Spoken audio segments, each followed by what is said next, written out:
Han pasado 2 años desde que Sofía, mi propia hija, me arrojó a la calle como si fuera un desconocido. Apenas me entregó un billete de $10, gesto que disfrazó de ayuda cuando en realidad era la condena a la humillación, y me ordenó que jamás regresara. Desde entonces guardé silencio, soportando la carga del abandono y el eco de las mentiras que justificaron su traición. Sin embargo, el destino suele jugar con ironías. Una noche, sin previo aviso, sonó el teléfono y su nombre apareció en la pantalla. Esa llamada rompía con el muro de indiferencia que había levantado entre nosotros. No era una búsqueda de reconciliación, lo intuía de inmediato. Detrás de esa voz fingidamente dulce estaba el verdadero motivo: mi nueva casa, una propiedad de $900,000 que se había convertido en símbolo de mi resurgimiento. Sabía que lo que Sofía buscaba no era familia, sino dinero, y dentro de mí comenzó a gestarse la idea de que esta vez sería yo quien le daría una lección imborrable. El timbre del teléfono cortó la calma de la noche, como si una hoja afilada desgarrara la penumbra. Yo estaba en mi despacho, rodeado de papeles esparcidos sobre el escritorio de caoba, revisando portafolios de propiedades que eran, en realidad, trofeos de batalla conquistados con sudor y disciplina. La lluvia golpeaba las ventanas de mi casa, en Polanco, y las luces de la Ciudad de México se difuminaban en la distancia, transformadas en trazos líquidos por el agua que corría sobre el cristal. Dejé sonar el teléfono 2 veces más antes de responder, con la calma calculada de quien sabe que tiene el control. Al contestar, la escuché. «Hola, papá». La voz de Sofía sonaba dulzona, cargada de una ternura falsa que reconocí de inmediato. Dijo que me había extrañado, que quería invitarme a una cena familiar.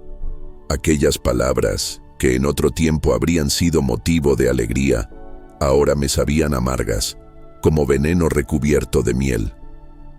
Mientras Sofía insistía, con voz quebradiza, en que podíamos empezar de nuevo, mis dedos se toparon con una vieja fotografía familiar que tenía escondida entre papeles de inversión. 3 rostros sonrientes me devolvían la mirada desde otra vida. Ella, su madre y yo, congelados en una felicidad que ahora solo parecía una elaborada farsa. Puse la foto boca abajo, incapaz de tolerar la contradicción. Recordé con nitidez el día en que mi propia hija me echó de la casa con apenas $10, sentencia disfrazada de ayuda, como si mi existencia pudiera reducirse a esa cifra. Desde el teléfono, el silencio de Sofía se mezclaba con el golpeteo constante de la lluvia. Podía escuchar su respiración acelerada, insegura. Cuando le pregunté por la verdadera razón de aquella repentina reunión, intentó defenderse con un débil: ¿acaso una hija no puede querer ver a su padre? Yo, girando mi vaso con tequila añejo, saboreaba más la ironía que la bebida. Ella hablaba de familia, pero yo ya había descifrado el verdadero guión. Era dinero lo que buscaba. Acordamos vernos el sábado en la misma casa de siempre, la vieja guarida familiar que en mi memoria ya era escenario de traiciones.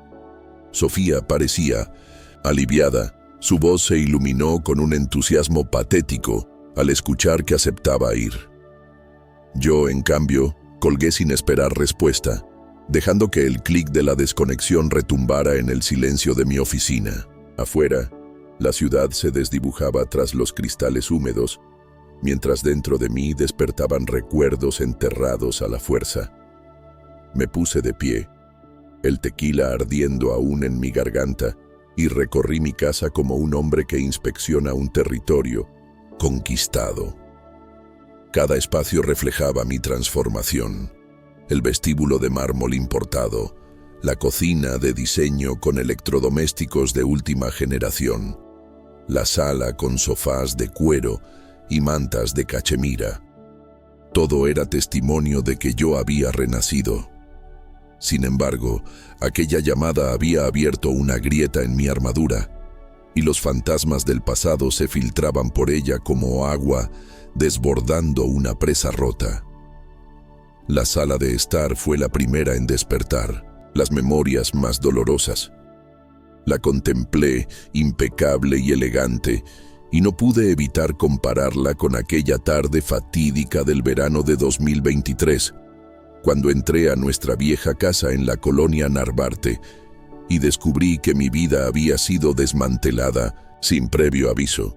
Las maletas estaban listas junto a la puerta, como si yo fuera un huésped expulsado de un hotel. Laura, mi esposa de casi 3 décadas, estaba sentada en el sofá acompañada por un hombre desconocido, alto, con canas en las sienes, ocupando mi lugar como si le perteneciera desde siempre. Fue entonces cuando, con el mismo desdén con que se apaga una llamada indeseada, Laura anunció: «Gerardo se muda aquí, tienes que irte». Sin preámbulos, sin explicaciones, sin respeto por los 28 años de matrimonio. Ese fue el tono con el que me expulsaron, el tono con el que se le niega la palabra a un extraño que ya no importa. El recuerdo me persiguió mientras subía a mi recámara actual, un santuario de seda y lujo que contrastaba brutalmente con la miseria de aquel entonces. Hoy duermo en una cama king size con sábanas de algodón egipcio, cortinas de seda y un sillón perfectamente colocado para atrapar la luz matutina. Pero en aquel 2023 mi destino fue un motel barato, con paredes impregnadas de desinfectante industrial y sueños rotos. El colchón era tan delgado como mis esperanzas, y el zumbido constante del tráfico se mezclaba con la amargura de mi ruina. Pagué la tarifa semanal con billetes arrugados, aceptando trabajos de limpieza, de construcción, de lavaplatos. Cualquier cosa que diera efectivo inmediato, aunque destrozara mis manos y mis hombros. En esa precariedad nacieron 2 semillas, la vergüenza y la rabia. Pero junto a ellas, en silencio, brotó algo más poderoso, una determinación feroz, de esas que solo germinan en la oscuridad absoluta. Sobre la mesita de aquel cuarto miserable, guardaba mi último tesoro, una foto familiar enmarcada en plata, tomada antes de que todo colapsara. Sofía, con apenas 26 años, posaba como la hija devota que ya no existía. Laura sonreía con perfección ensayada, ocultando los planes de mi destierro, y yo, ingenuo, sonreía como un cordero inconsciente de que iba camino al matadero. Aquellas primeras semanas fueron las más crueles. Cada día era una lucha por conseguir dinero, comida y un techo bajo el cual sobrevivir. Pero en medio de esa rutina humillante, la foto me miraba como un recordatorio doble. La familia que había perdido y el motor que necesitaba para levantarme. Entre fideos instantáneos y cafés solubles, entendí que no podía permitirme morir en ese abismo. Que algún día, de una manera u otra, les mostraría lo lejos que podía llegar desde aquel fondo oscuro al que me habían arrojado sin piedad. La mañana comenzó con una claridad distinta. A las 6:30 ya estaba despierto, no por obligación sino por hábito. Los años de trabajos duros me habían acostumbrado a madrugar, aunque ahora la rutina era otra. En lugar del café instantáneo amargo de gasolinera, me recibía el aroma profundo del espresso recién molido en mi cocina de lujo. El zumbido de los electrodomésticos modernos sonaba como música de victoria. Mientras la máquina hacía su trabajo, desplegué el periódico financiero y repasé los movimientos del mercado nocturno. Me sorprendía todavía la distancia recorrida. 2 años atrás buscaba empleos temporales en clasificados y hoy revisaba dividendos en un portafolio de 7 cifras. Esa mañana, como cada mañana, comprendía que mi vida ya no era sobrevivir. Era calcular, invertir y expandir. El contraste era brutal, pero también era mi recompensa. Recordé agosto de 2023, cuando recibí $15,000 como parte del divorcio. Para Laura, aquello era un despojo, propiedades viejas, activos que ella consideraba basura. Pero yo vi en esa aparente ruina el terreno fértil de mi renacimiento. Encontré una casa abandonada en la colonia Roma, con ventanas rotas, fachada descuidada y problemas estructurales que espantaban a cualquiera. Para mí, era una joya escondida. La compré por apenas $42,000 y, sin más recursos que mi voluntad, pasé 4 meses enteros aprendiendo plomería y electricidad con tutoriales de YouTube y manuales de la biblioteca. Trabajé 16 horas al día hasta devolverle la vida a esas paredes. En diciembre cerré la venta en $107,000, $65,000 de ganancia.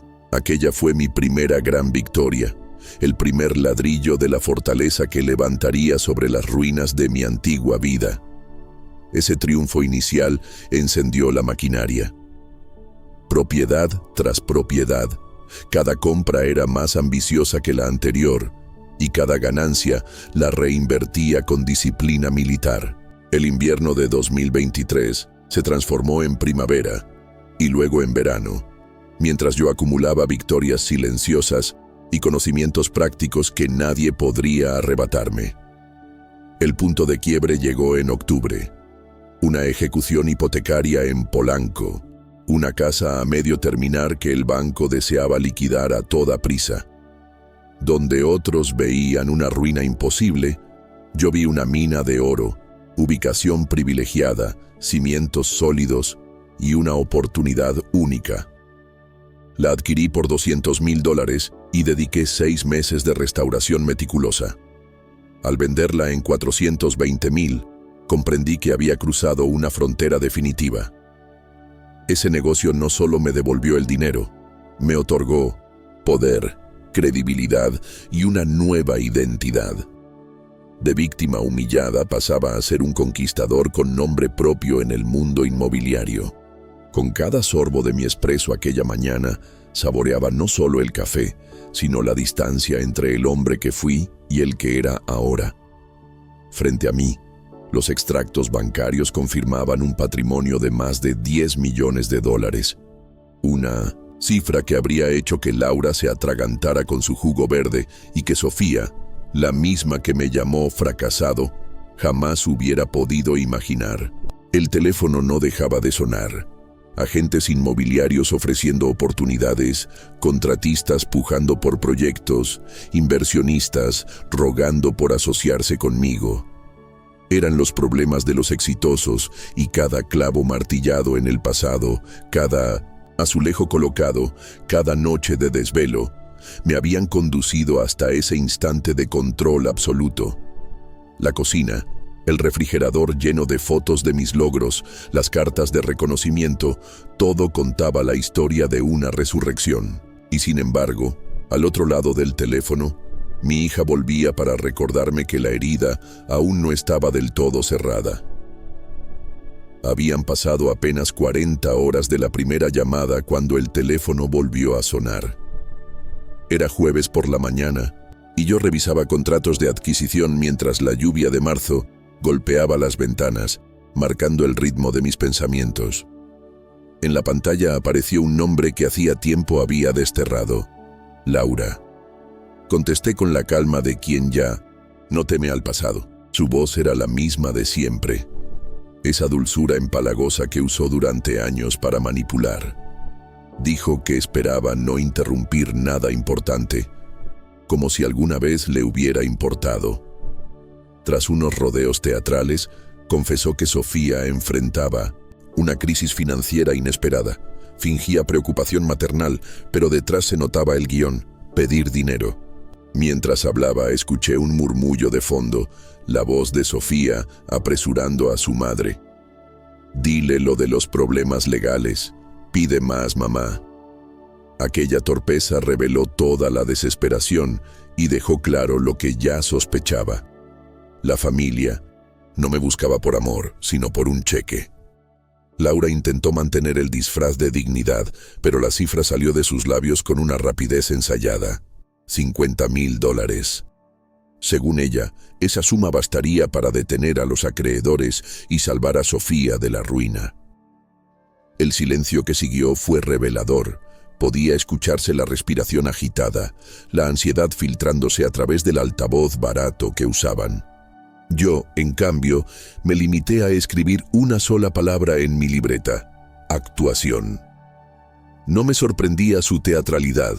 Lo que me sorprendía era lo predecible que se habían vuelto ambas. Cuando pregunté por qué pensaban que yo disponía de ese dinero, Laura se refugió en rumores. La gente habla de tu éxito. Me quedé mirando la lluvia correr por los ventanales, más valiosa que sus excusas. Finalmente, con una calma helada, respondí que no daría ni un centavo. No porque no pudiera, sino porque no quise. Colgué en medio de su súplica, dejando que el clic final resonara como un veredicto. Después de esa llamada, supe que había llegado el momento de confirmar lo que ya intuía. La mañana del viernes la pasé en mi oficina, con el celular personal en la mano y la grabadora activada, preparado para poner a prueba a Sofía. Practiqué 2 veces un tono derrotado, el de un hombre que ha perdido todo, y marqué su número. Contestó al segundo timbre, expectante, con esa voz brillante que delataba esperanza. Le conté que mis inversiones habían colapsado, que estaba prácticamente en bancarrota y que los avisos de ejecución hipotecaria llegarían el lunes. Fingí dolor y vergüenza, mientras en realidad tenía frente a mí un estado de cuenta con 8 cifras. La reacción de Sofía fue elocuente. La dulzura desapareció en segundos y, tras un silencio medido, me preguntó cuánto quedaba, qué me quedaba aún para ofrecer. No hubo compasión, no hubo consuelo, solo cálculos.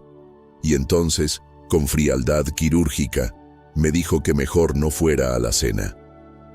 Mi supuesta ruina había borrado cualquier interés en mí. Colgué el teléfono y permanecí inmóvil durante 1 minuto entero, observando el aparato como si en su superficie quedara grabada la verdad que siempre temí. Para Sofía yo no era un padre, sino una fuente de recursos. Aquella conversación cuidadosamente grabada se convirtió en evidencia incuestionable de lo que ya sabía. Cuando el dinero desaparecía, también desaparecía su afecto. Guardé el archivo con la fecha del día y lo etiqueté con precisión, como quien coloca una pieza clave en un expediente judicial. Luego encendí mi laptop y comencé a profundizar en la vida de mi exesposa y mi hija. Lo que encontré en la superficie ya era suficiente para alarmar. Negocios fallidos, quejas de clientes, inconsistencias que olían a fraude. Pero supe que necesitaba algo más sólido, una investigación profesional. No bastaba con sospechas. Si iba a actuar, debía hacerlo con pruebas irrefutables, armas legales capaces de destruir el castillo de mentiras que habían levantado. El lunes siguiente me dirigí al centro de la ciudad, al piso 15 de una torre de cristal donde trabajaba Marcos Rivas, un exagente de la PGR convertido en investigador privado especializado en fraudes financieros. Su oficina exudaba profesionalismo, diplomas en las paredes, muebles sobrios, un orden que inspiraba confianza. Me recibió con un apretón de manos firme y una mirada afilada. Le expliqué con tono neutro que necesitaba informes completos sobre 2 personas, mi hija y mi exesposa. Diligencia de vida estándar, lo llamé, aunque en realidad lo que pedía era un mapa detallado de sus engaños. Rivas escuchó sin emitir juicio, como un cirujano que analiza un caso clínico. Aceptó el encargo con una tarifa de $5,000, gastos incluidos, y me aseguró que en una semana tendría los resultados: registros públicos, archivos judiciales, documentos comerciales, quejas de clientes y análisis de redes sociales. Si hay engaño, lo encontraré, dijo, guardando mi cheque en una carpeta. Y en su voz no había promesa, había certeza. El miércoles llegó el informe preliminar, entregado con la precisión fría de un bisturí. Rivas habló sin adornos. Sofía había dirigido una tienda en línea llamada Esenciales de Lujo durante 2024. Recaudó cerca de $50,000 y prácticamente no entregó nada de lo que prometía. Lo que yo recibí fueron pruebas contundentes. Capturas de pantalla de productos inexistentes, registros de pagos desviados y compilaciones de quejas de clientes furiosos.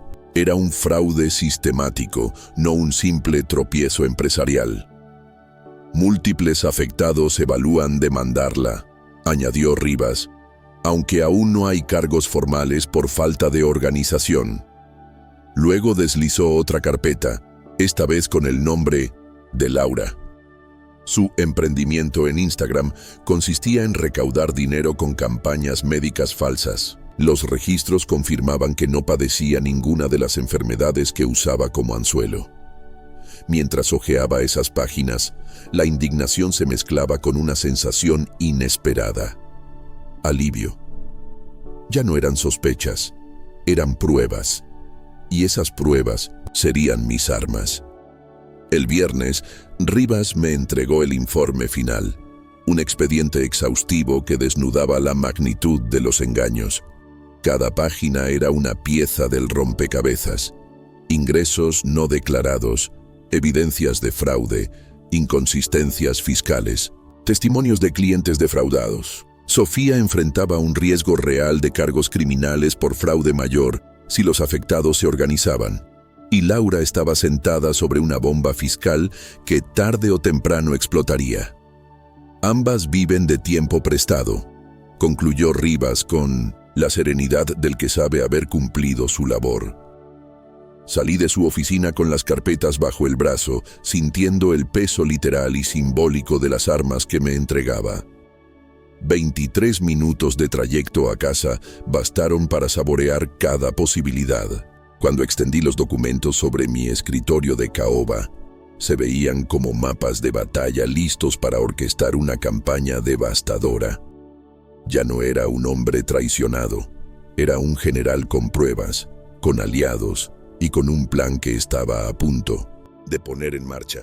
Esa misma noche hice la primera llamada estratégica a Sofía. Contestó de inmediato, con la ansiedad contenida en cada palabra. Yo, fingiendo entusiasmo, le conté que aquel negocio de emergencia que había mencionado días antes había resultado mejor de lo esperado. No solo había recuperado mis supuestas pérdidas, sino que había ganado 3 millones adicionales. El silencio que siguió duró 8 segundos exactos, suficientes para escuchar cómo su mente cambiaba de cálculo. En lugar de compasión o cautela, su voz se llenó de dulzura repentina, de un afecto renovado tan falso como predecible. Me habló de lo feliz que estaba por mí y me invitó de nuevo a la cena familiar del sábado, insistiendo en que sería una oportunidad para reconectar. Yo asentí con calma, sabiendo que estaba diciendo lo que ella necesitaba escuchar. Mientras tanto, pasaba las páginas de su expediente de fraude, contemplando fotos de productos inexistentes y testimonios de víctimas. Cada palabra suya era la confirmación de que mi plan estaba funcionando a la perfección. La conversación tomó el rumbo que yo esperaba. Sofía, disfrazada de hija preocupada, empezó a hablar de problemas de flujo de efectivo. Sus palabras eran suaves, pero la cifra salió con precisión quirúrgica. $200,000. Decía que con esa cantidad podría resolver los malentendidos con clientes y reorganizar su negocio. La mentira fluía de ella con naturalidad, como si la hubiera ensayado frente al espejo. Fingí vacilación, prometiendo considerar su petición, y la escuché suspirar con alivio, creyendo que había conquistado mi voluntad. Colgamos y me recosté en mi silla, observando los expedientes extendidos sobre mi escritorio.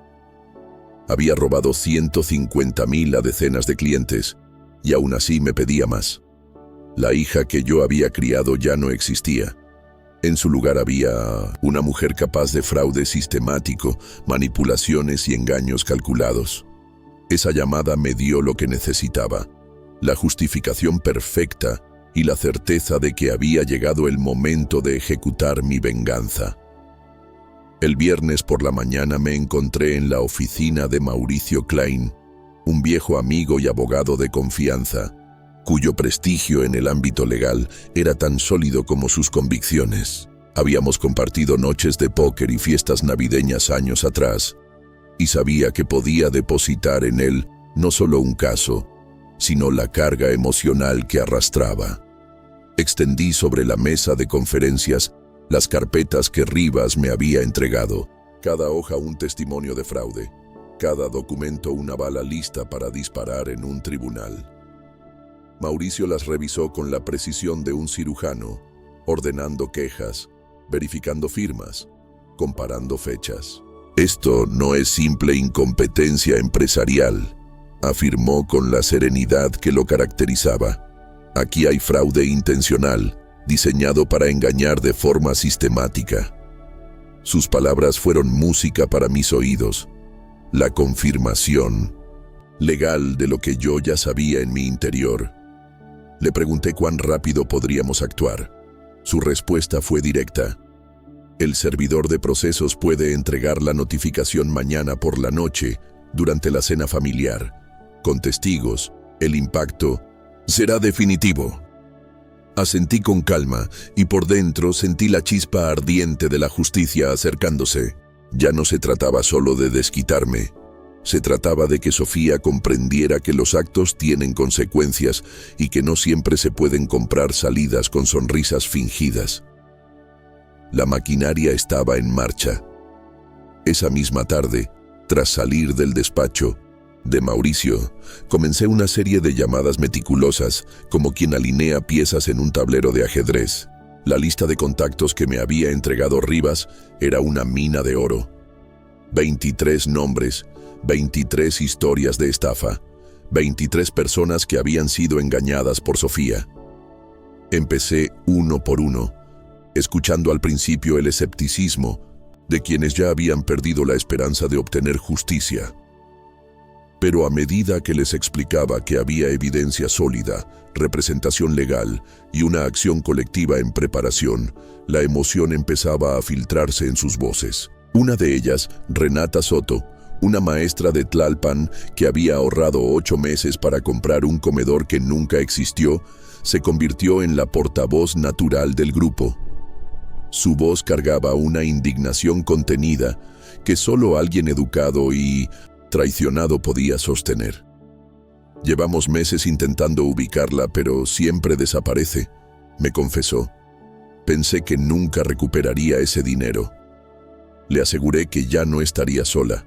Coordinamos con el equipo de Mauricio una reunión virtual con todos los afectados, donde se explicaron los pasos legales, se compartieron pruebas y se definió una estrategia común.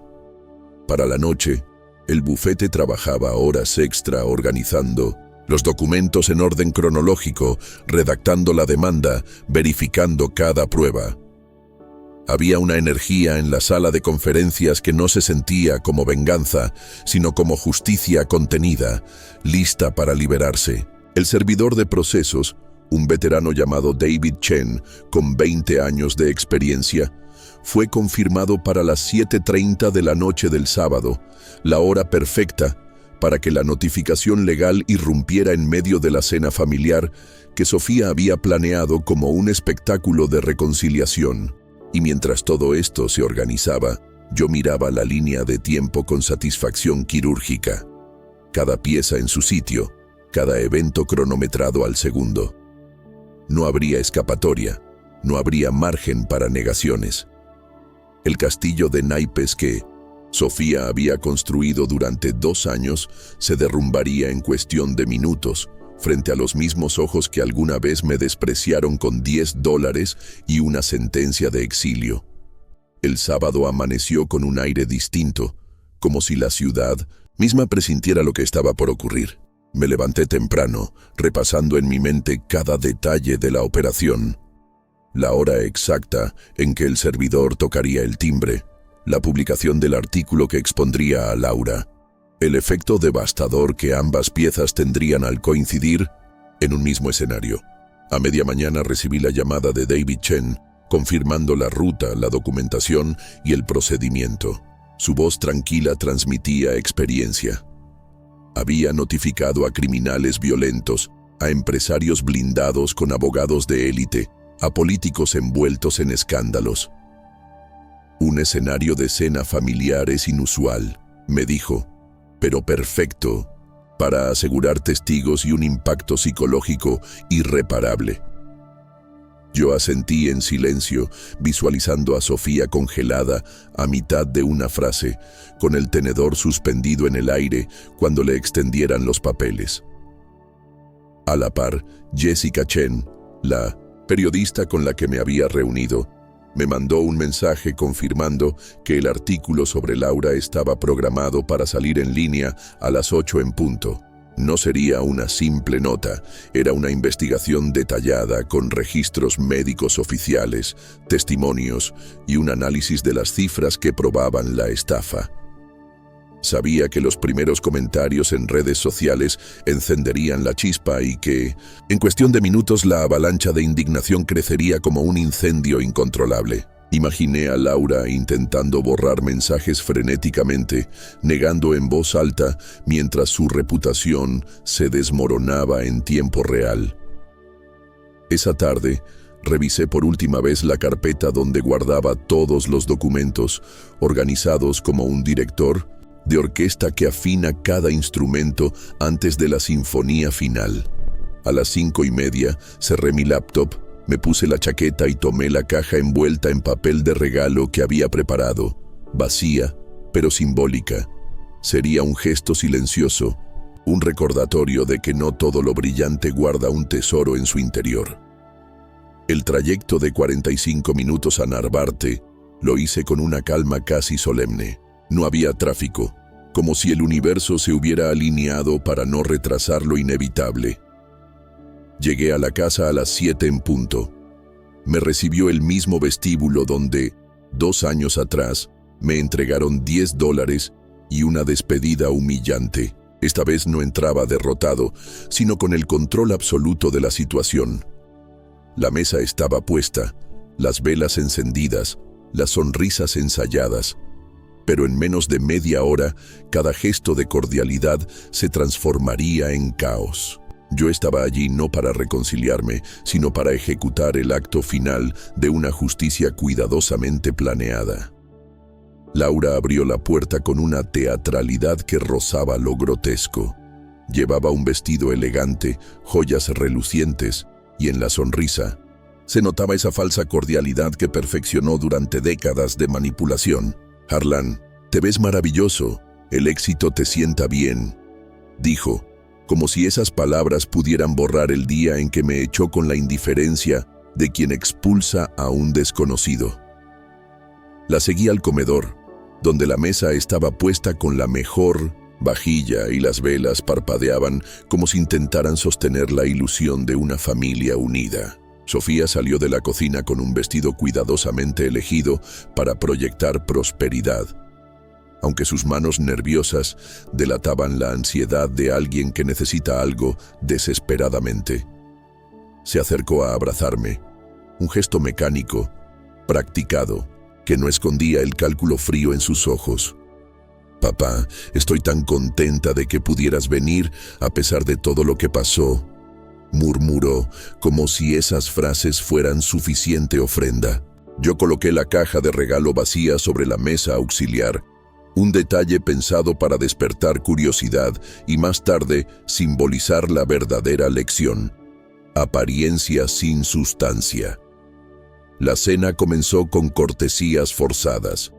Laura, fingiendo ser la perfecta anfitriona, llenaba las copas de vino y hablaba de trivialidades, mientras Gerardo, el intruso que alguna vez ocupó mi lugar, se mantenía en silencio, incómodo en un traje que no le pertenecía.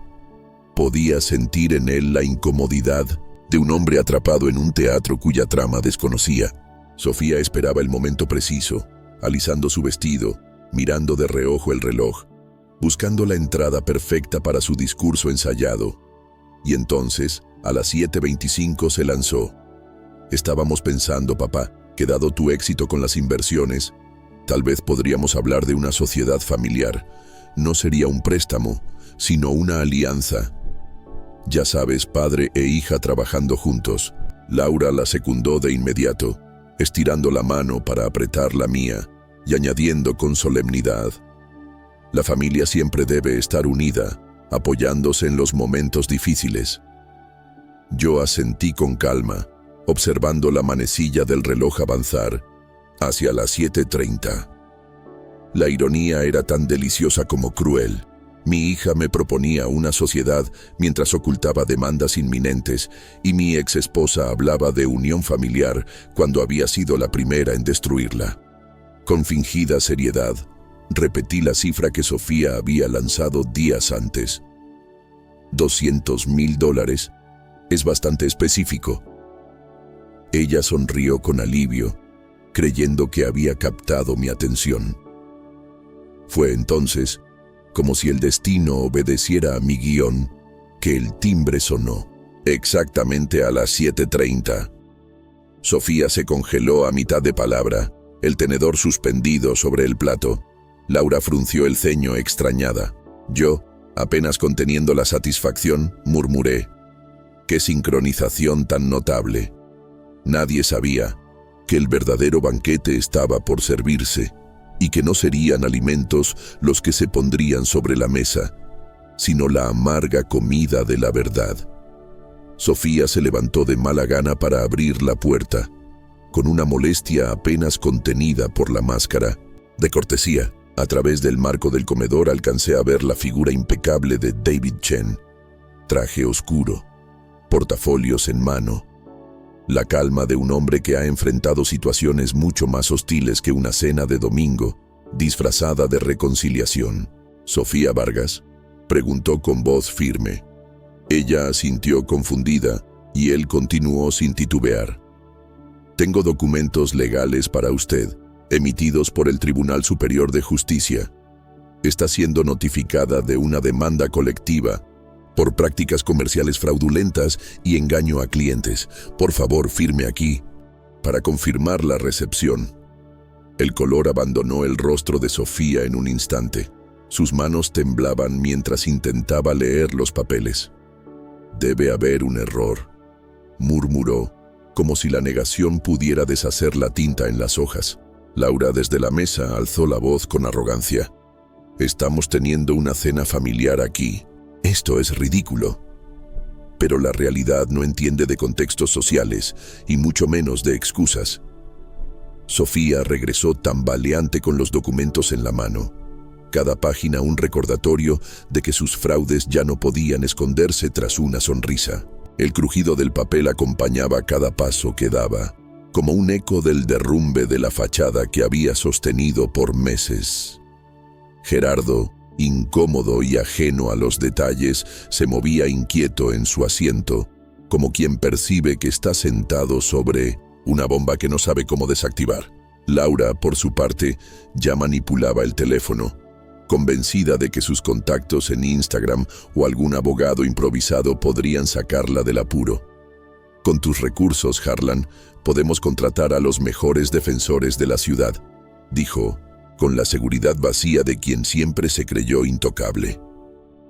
Yo me limité a observar, con la serenidad de un director frente a su orquesta en el momento exacto del crescendo. La primera parte de mi sinfonía de justicia estaba completa.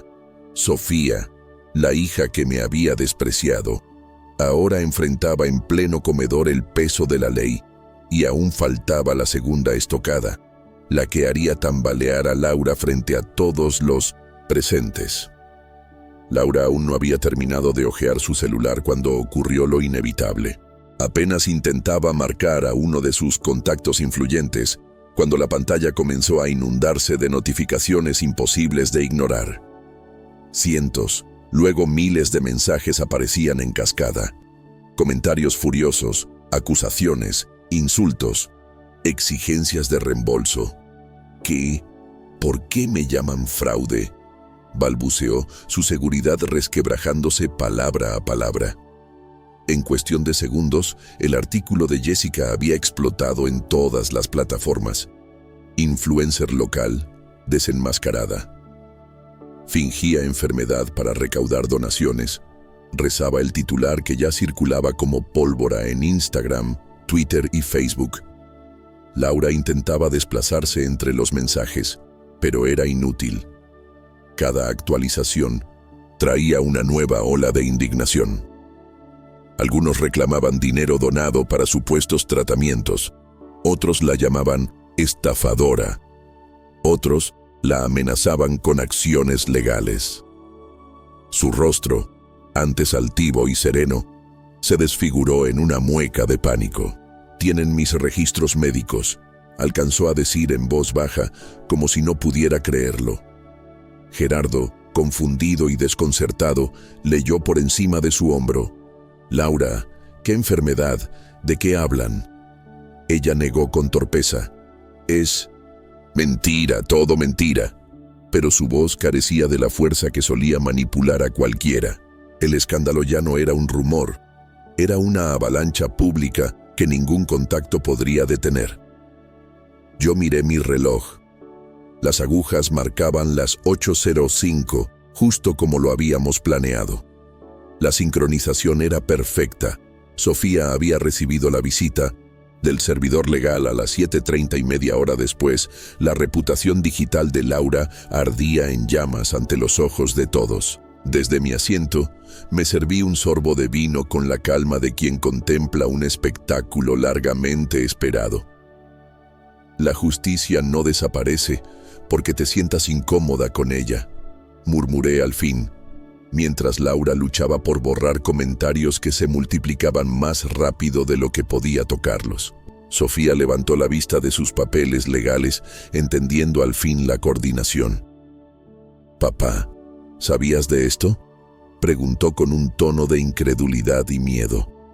Yo sonreí con serenidad, como quien revela el truco al final de una función.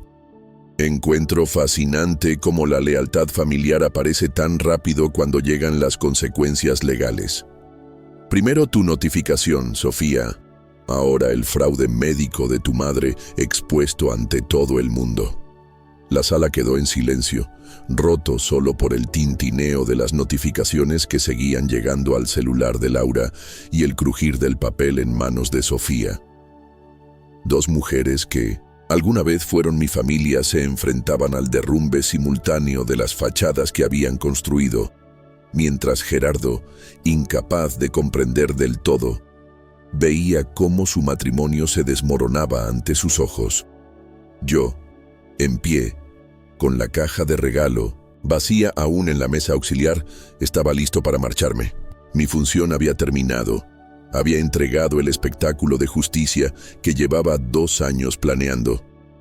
Me levanté despacio, con la calma de quien ya no necesita discutir ni justificar nada. Ajusté mi chaqueta mientras Laura intentaba negar lo innegable, y Sofía, con el rostro desencajado, apenas podía sostener los documentos legales que temblaban en sus manos. La caja de regalo vacía seguía allí, en la mesa auxiliar, y por un instante pensé en lo simbólico del gesto. Un envoltorio brillante que no contenía nada, exactamente como las falsas sonrisas y promesas que ambas me habían ofrecido durante años. Me acerqué al umbral de la puerta mientras detrás de mí se desataba el caos. «No puedes dejarnos así, Harlan», gritó Laura, aferrándose al teléfono como si de él dependiera su vida. Sofía, desesperada, trató de levantar la voz por encima del ruido de notificaciones que seguía explotando en el celular de su madre. «Papá, somos familia, no puedes marcharte ahora». Esa palabra, familia, resonó en la sala como una broma, cruel. Me giré para mirarlas por última vez y recordé con precisión quirúrgica aquel día en que me entregaron un billete de $10 y me llamaron inútil. Hace 2 años me echaron de esta casa como si fuera basura. Esta noche aprendieron lo que eso realmente valía. Laura se hundía en su silla, incapaz de detener el tsunami digital que arrasaba con su prestigio. Sofía, con los ojos vidriosos, entendía al fin que el dinero no la salvaría de las demandas que la rodeaban como lobos hambrientos. Gerardo, de pie junto al televisor, los miraba a todos con la expresión atónita de un hombre que comprende demasiado tarde en qué clase de nido se había metido. Yo, en cambio, sentí una paz extraña. El ciclo se cerraba. Abrí la puerta, dejé que el aire fresco de la noche me golpeara el rostro y salí sin mirar atrás. La puerta se cerró con un clic que sonó definitivo, como el sello final de una sentencia cumplida. A través de la ventana, mientras me alejaba, pude ver las siluetas de Laura y Sofía aferradas a sus pantallas, observando cómo sus mundos se derrumbaban en tiempo real. El ruido de sus excusas y súplicas se fue desvaneciendo detrás de mí, sustituido por un silencio liberador. No era rencor lo que sentía, ni siquiera venganza. Era justicia, servida fría, limpia y completa. La misma justicia que me habían negado cuando me arrojaron a la calle con nada más que $10 y un corazón roto. 4 meses después, la escena era otra. El Caribe me recibía con la arena cálida bajo mis pies y un horizonte teñido de oro por el atardecer en Cancún. El contraste con aquel motel barato donde dormí tras mi expulsión era tan brutal que casi parecía un recuerdo ajeno. Allí, en la playa, respiraba en calma, mientras el teléfono vibraba con la llamada de Mauricio Klein.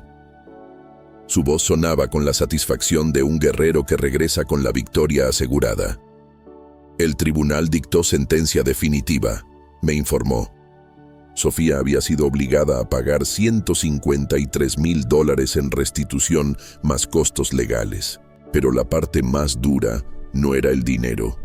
El juez había sido inflexible con la naturaleza sistemática de su fraude y le impuso 3 años de libertad condicional, servicio comunitario y, lo más lapidario, antecedentes penales permanentes. Ningún futuro empleador podría mirar su nombre sin ver el estigma de fraude mayor. La hija que alguna vez me llamó fracasado pasaría la próxima década atrapada en empleos de salario mínimo, con cheques embargados y un historial manchado para siempre. Laura, en cambio, enfrentó un castigo distinto, público, humillante y prolongado. El artículo de Jessica Chen había sido la chispa que encendió una hoguera mediática imposible de apagar. Su cuenta de Instagram fue cerrada, su nombre se convirtió en sinónimo de engaño, y el SAT confirmó lo que ya sabíamos: más de $200,000 en ingresos no declarados. Las multas y los impuestos atrasados consumieron cada peso obtenido con sus farsas. El estilo de vida glamoroso se evaporó, reemplazado por la dura rutina de empleos de limpieza comercial y un pequeño departamento sin lujos. Gerardo, incapaz de soportar el escándalo, solicitó el divorcio en mayo, protegiendo sus activos y huyendo del naufragio. Hasta los cómplices silenciosos enfrentaban consecuencias cuando la verdad se imponía. Mientras escuchaba a Mauricio narrar cada detalle legal, contemplé el sol hundirse en el mar y pensé en lo irónico del destino. 2 años atrás había sido yo el hombre desterrado y humillado. Ahora eran ellas las que vivían en ruinas, atrapadas por sus propias mentiras, mientras yo disfrutaba de la abundancia legítima, construida con esfuerzo y disciplina. No se trataba solo de dinero, era el triunfo de la integridad sobre la manipulación. Era la prueba de que la justicia, cuando se busca con paciencia y precisión, llega tarde o temprano, aunque haya que esperar a que el reloj dé 2 años completos para cobrar su deuda. De regreso en la Ciudad de México, mi vida adquirió una cadencia distinta, marcada por elecciones conscientes y no por imposiciones. Mis inversiones inmobiliarias ya no eran una apuesta desesperada, sino un engranaje bien aceitado que generaba ingresos pasivos estables, propiedades en constante valorización y una red de contactos que me buscaban no por necesidad, sino por respeto. La libertad financiera me dio algo mucho más valioso que el dinero: paz. Esa paz se reflejaba en mi rutina, en el café recién molido cada mañana, en las caminatas por la terraza de mi penthouse, en la seguridad de saber que todo lo que tenía había sido construido con mis propias manos, sin deberle nada a nadie. Fue en ese contexto que apareció Rebeca, una abogada brillante a la que conocí en un viaje a Yucatán. Con ella, la conversación fluía sin cálculos ocultos ni intereses disfrazados. Era alguien que no buscaba aprovecharse, sino compartir. Una mujer segura, inteligente, con un sentido de la ética que contrastaba brutalmente con la manipulación tóxica de Laura y la avidez vacía de Sofía. Una tarde, mientras observábamos juntos cómo el sol se hundía en el mar, me dijo: «Pareces haber soltado un peso enorme». Y yo, mirándola con calma, respondí: «Aprendí que algunas personas ganan su lugar en tu vida, y otras solo ocupan espacio hasta que descubres cuánto realmente valen». Pensaba a menudo en Sofía. Su condena la obligaba a cumplir con trabajos comunitarios en un albergue para personas sin hogar. Tal vez, solo tal vez, ese contacto con la verdadera necesidad le daría perspectiva sobre las vidas que destrozó con su fraude. Tal vez aprendería lo que significa la palabra responsabilidad. En cuanto a Laura, nunca tuve esperanzas. Los narcisistas rara vez cambian. La exposición pública destruyó su plataforma y limitó su capacidad de dañar. Pero en su interior seguiría siendo la misma mujer que midió mi valor en un billete de $10. Yo, en cambio, ya no necesitaba su aprobación ni la de nadie más. Mi valor estaba definido por mi carácter, mi capacidad de reconstruirme desde las cenizas y la decisión de no permitir nunca más que me arrebataran la dignidad. El tiempo, con su andar implacable, me enseñó que la justicia no siempre llega en los tribunales ni en las portadas de los periódicos, sino en la transformación silenciosa de quien decide no rendirse. Hace 3 años medía mi valor en la aprobación de Laura y Sofía, en sus sonrisas cuando les compraba algo, en sus silencios cuando creían que no era suficiente. Pensaba que mi esfuerzo, mis ahorros y mi entrega familiar eran una inversión segura, una base inquebrantable. ¡Qué ingenuidad! Bastó una tarde y un billete de $10 para que me demostraran lo contrario. Para ellas, mi valor había sido reducido a esa cifra ridícula. Ese momento que en su día sentí como una condena, hoy lo entiendo como una evaluación precisa de lo que realmente pensaban de mí. Creyeron que mi lealtad valía menos que un tanque de gasolina, pero estaban equivocadas. Esos $10 no eran mi medida, eran el punto de partida de mi resurrección. Con cada propiedad renovada, con cada contrato firmado, con cada madrugada de cansancio y cálculo, fui reconstruyendo no solo una fortuna, sino una identidad nueva. Descubrí que el verdadero valor no está en lo que otros opinan de ti, sino en la fortaleza que demuestras cuando todo lo demás se derrumba. Aprendí que carácter, integridad y coraje pesan más que cualquier herencia, más que cualquier apellido, más que cualquier familia que solo sabe de ti cuando necesita algo. Hoy sé que soy dueño de mi vida, que no hay exilio que me defina ni traición que me hunda.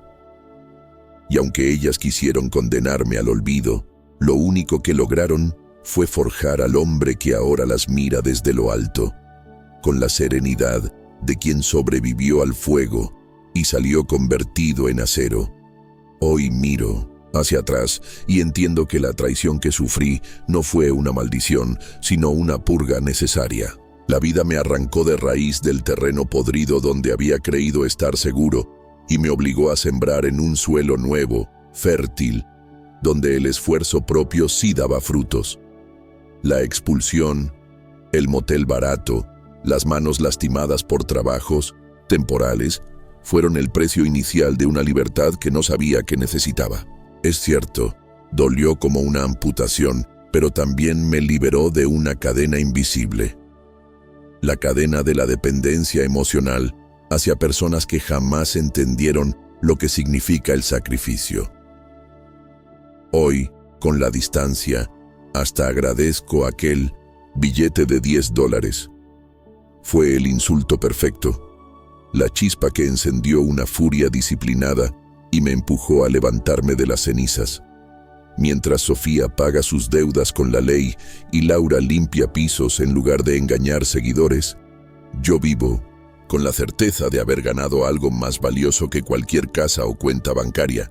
Gané claridad. Claridad para reconocer quién merece estar a mi lado y quién solo ocupa un asiento para aprovecharse. Claridad para distinguir la lealtad genuina del afecto condicionado.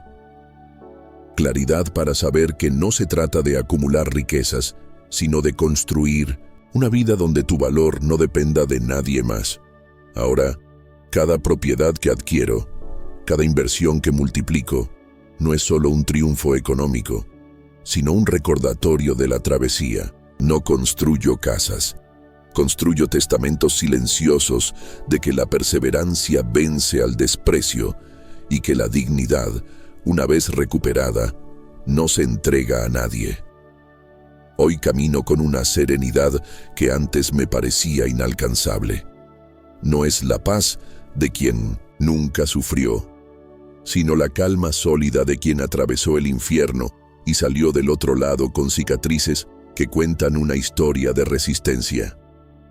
Cuando recorro mis propiedades, cuando firmo contratos o simplemente disfruto un café en mi terraza, sé que cada detalle de mi presente fue construido piedra a piedra con mis propias manos. No hay deuda, no hay regalo, no hay favor pendiente. Todo es fruto del trabajo, de la disciplina y de la claridad que surgió después de la caída. Sofía sigue cumpliendo con su condena, obligada a trabajar en un albergue para personas sin hogar. A veces pienso que ese contacto con la verdadera miseria puede darle perspectiva, enseñarle que la vida no es un tablero donde las personas se usan como piezas desechables. Quizás aprenda que la compasión no se finge y que la lealtad no se compra. Quizás. En cuanto a Laura, sé que jamás cambiará. Los narcisistas no conocen el espejo del alma, solo el reflejo de lo que los demás aplauden. La diferencia es que ahora ya no tiene público, ya no hay escenarios donde desplegar su teatro. Su mundo de apariencias se desplomó y el eco de ese derrumbe sigue retumbando en cada paso de su vida. Yo, en cambio, camino ligero. He entendido que la venganza no es un rugido, sino un susurro. La tranquilidad de dormir sabiendo que hiciste lo correcto, la satisfacción de ver cómo la vida se equilibra sin ensuciarte las manos más de lo necesario. Ya no cargo con la necesidad de demostrarles nada. Ellas se encargaron de firmar su propia sentencia con cada mentira, cada traición, cada acto de desprecio. Yo solo encendí la luz para que el mundo las viera tal como eran. 2 años después de aquel destierro, entiendo que mi verdadera victoria no está escrita en cifras bancarias ni en las paredes de mármol de mi casa. Mi triunfo está en la libertad de no depender más de quienes confundieron amor con conveniencia. Ellas creyeron que con $10 podían poner precio a mi dignidad. Pero lo único que hicieron fue darme la medida exacta de cuánto valían sus afectos. Nada. Hoy sé que mi valor no se mide en aplausos familiares ni en la falsa sonrisa de una esposa complacida. Se mide en carácter, en la capacidad de levantarme cuando todos apostaban por mi ruina, en la voluntad de transformar la humillación en motor de cambio. Cuando contemplo el mar o cuando camino entre las propiedades que levanté de la nada, siento que la justicia ya fue cumplida. Sofía vive con antecedentes que le recordarán cada día que el fraude tiene precio. Laura se hunde en la mediocridad que intentó negarme a mí, atrapada en un anonimato sin glamour. Ninguna de las dos podrá borrar lo que hicieron, ni escapar de las consecuencias que ahora cargan como cadenas invisibles. Y yo, en cambio, camino ligero, acompañado de gente que sí entiende de respeto y honestidad, construyendo una vida donde cada elección es mía. El pasado ya no me pesa, no lo niego ni lo lamento. Lo miro como un espejo que me muestra lo lejos que he llegado. Aquel billete de $10 que en su día simbolizó mi derrota, ahora es el emblema de mi renacimiento. Lo guardo no como herida, sino como trofeo, la prueba de que fui capaz de convertir el desprecio en fuerza y la traición en victoria. Ellas me quisieron ver hundido, yo elegí elevarme, y esa, más que cualquier fortuna, es la lección definitiva.